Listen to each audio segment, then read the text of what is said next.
Lei. On claque. Ok. Quel est ton rapport au cinéma italien en général? Ah,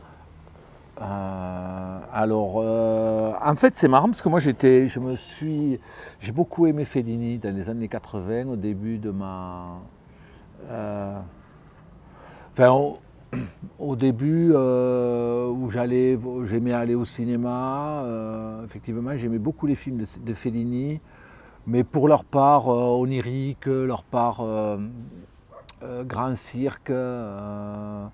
Et il y avait quelque chose comme ça qu'il y avait à voir entre le cinéma et le rêve chez Fellini. En plus, un rêve très affiché, quoi. Donc je me suis un peu lassé, quoi. Voilà, j'ai plus tendance à revenir maintenant vers Rossellini. Ouais, je revois les films de Rossellini, je revois pas les films de Fellini. Et après, il y a quelqu'un qui évidemment est important pour moi, c'est Pasolini, mais sans que, enfin, parce que c'est une figure, mais plus comme figure. Je peux pas dire que j'aime beaucoup vraiment les films de Pasolini. Peut-être que j'aime beaucoup les films mythiques de Fellini, enfin, les films qui reprennent des mythes grecs. J'aime beaucoup Médée, Oedipe Roi. Mais tout ce qui est Acatone, les 120 joueurs de Sodome, tout ça, c'est pas des films qui me... c'est pas des films qui m'ont marqué tant que ça. Et même en les revoyant, je suis pas un grand fan. Voilà, je pense que je suis plus curieux de la figure de Pasolini. Pasolini a été quelqu'un d'important parce qu'effectivement, il a opéré des grandes connexions entre esthétique et politique, entre... ouais, je sais pas, ils ne sont pas si nombreux, les artistes, avec une vraie exigence artistique, à s'être rapprochés à ce point-là du peuple, quoi, voilà. Donc, en ce sens-là, ouais, Pasolini est quelqu'un de très important pour moi. Je crois que même après mon premier court-métrage, je me posais la question de vers où mon cinéma allait évoluer. Enfin, parce que j'ai toujours un peu les deux parties. Disons que là, j'ai une veine qui marche bien, moi, qui est la veine, une veine naturaliste, enfin une veine dans laquelle qui est très ancrée dans une réalité, dans quelque chose qui existe réellement, et que j'essaie d'amener vers d'autres horizons, vers d'autres dimensions. Enfin, dans le quotidien que j'essaie d'amener, de sublimer, voilà. Donc ça marche bien, ça marche bien auprès du public, et puis donc j'ai l'impression que je suis plutôt fort dans cette partie-là. Mais je continue à nourrir des envies du côté du cinéma, d'un cinéma fantaisiste,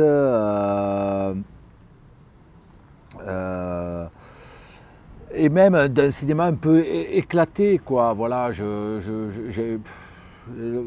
fondamentalement, là, j'ai encore deux projets. J'ai un projet qui regarde du côté de ce vieux rêve qui bouge, c'est-à-dire l'histoire d'une usine que les ouvriers reprennent en coopérative.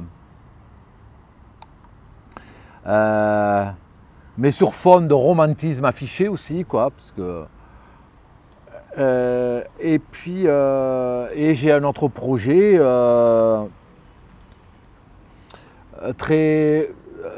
qui se passe beaucoup dans l'errance, entre rêve et réalité, ouais, entre rêve et réalité. Ça aussi, il y a quelque chose aussi qui me tienne de ce côté-là, quoi. Voilà, je sais pas, je crois, l'autre jour, je réfléchissais à quel était mon film préféré de tous les temps, quoi. Et je crois que ça se situe du côté de David Lynch, et même de Mulholland Drive. L'autre jour, je me disais, tiens, je crois que Mulholland Drive, c'est mon film préféré de tous les temps. J'ai une espèce d'admiration pour ce mec, pour Lynch, qui arrive comme ça à créer un territoire qui c'est pas la réalité, c'est pas le rêve, c'est le cinéma. Et je continue à avoir envie de fouiller quelque chose de ce côté-là, quoi. Voilà. des mondes d'interlopes, des mondes de parallèles aussi. Ça, je sais pas, quand même, le cinéma, il me semble que depuis, je sais pas, qu'on aille voir du côté de Samuel Fuller ou même du côté de la science-fiction ou du film de genre.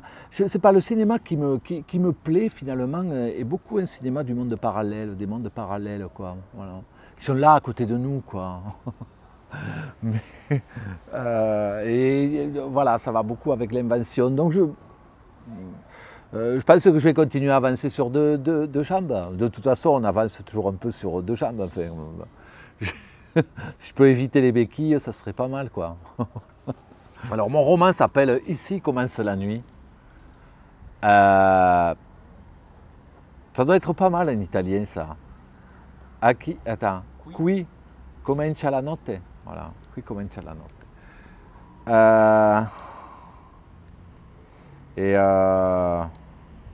Ouais, ça fait longtemps que j'écris des romans.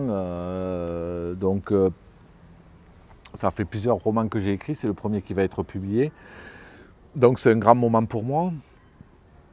En plus, je sais pas, j'ai toujours tendance à penser quand même que la littérature, c'est ça la vraie liberté, quoi. Voilà.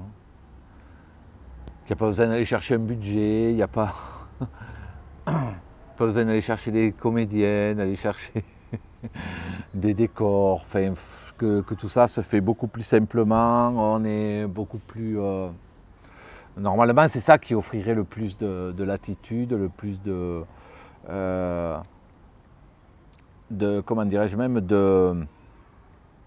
qui serait le plus prometteur, quoi, voilà, qui pourrait me faire accéder à des mondes nouveaux, quoi, finalement, à peu de frais, quoi, voilà. Donc je nourris de grandes ambitions du côté de la littérature, mais c'est marrant, c'est compliqué, c'est quand même très compliqué aussi, la littérature.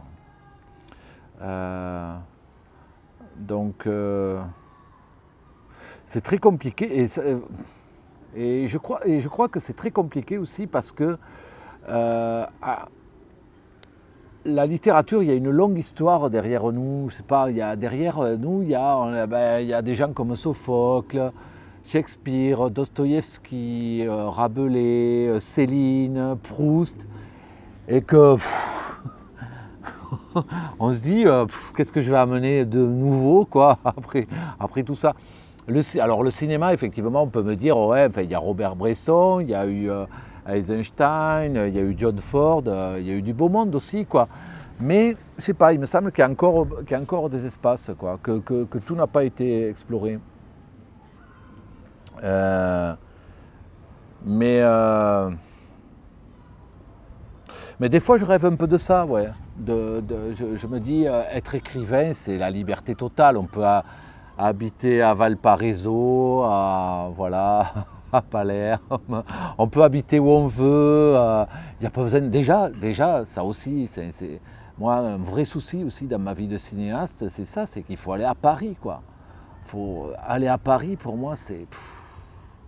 Enfin, des fois, c'est un vrai plaisir, mais c'est souvent une corvée, quoi.